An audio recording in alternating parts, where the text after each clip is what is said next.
Hi everyone, we're just going to go through some really practical information and ideas around communication and disability now, things that might be really important for you in the future as professionals or practitioners. One of these is the idea of what we call easy English. And so that's making our use of English, the English language, really accessible for people. So a lot of people have difficulty with reading and writing. There's actually a high level of illiteracy in Australia, so that's a lot of people who can't read or write. And that's important because it means you don't have access to resources. You can't fill out forms. You can't easily look at a website. And it's a form of power. We forget that things like language or the ability to read or write or understand things often comes from education, and not everybody has the privilege of education. So information is power and being informed is empowering. So when we talk about easy English, what we're talking about is English that's really easy for someone to read and understand. So it's writing that's simple and concise, and it presents key information. So you might use things like bullet points, for instance, to get a message across. Sometimes we look at images as well as words. So there's an example here on the PowerPoint. Simple language, grammar, minimal punctuation. So just keeping it really easy and clear to read. And so especially for those of you in social work and human services, we'd really like you to think about this when you're writing and communicating with clients down the track. Also, I want you to think about when you're talking to somebody who might be deaf or hard of hearing.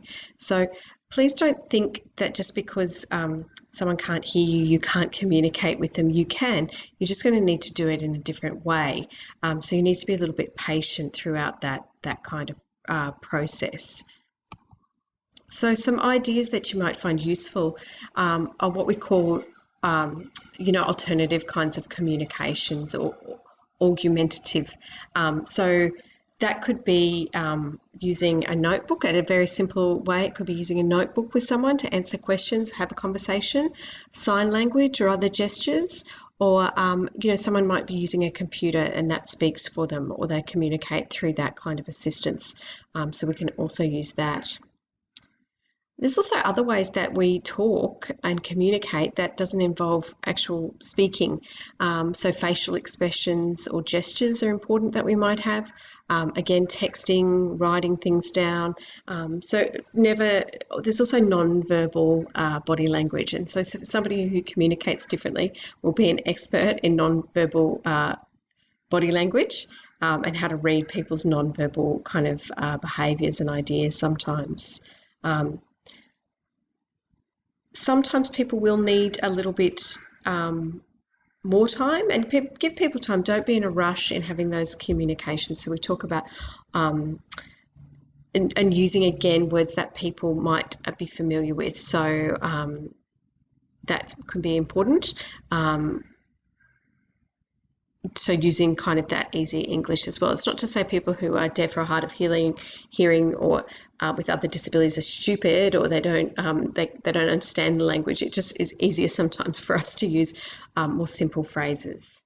But it can be really helpful for people, and enhances their access at school and other places, workplaces as well. So we can look as well, there's aided and unaided systems. So you can use one or both types. So some people might use an unaided system where you use your body, so body language, sign language, gestures. That's an unaided system. Or an aided system might be like a technical kind of device. So if we think of Stephen Hawking in his wheelchair communicating, that's an aided system, for example. So a pen and paper is really important.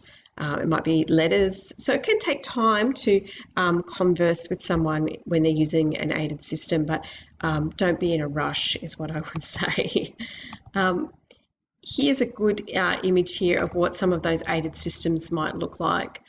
So they could be sort of low-tech ideas here, like we might often use this with children, say with autism or who are still developing some of their communication skills and capacities, right through to using, things like laptops or other kinds of instruments that people might have as well. You won't know what all of these things are, and that's totally okay. The important thing, the person who's using it will introduce this to you, no doubt, and show you how to use it if need be.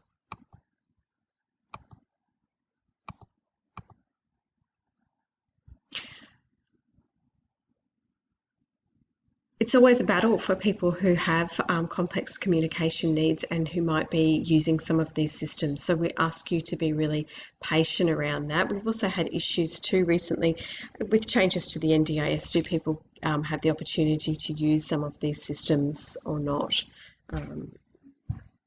Are they funded, etc.? So important information for you to grasp there. Thanks.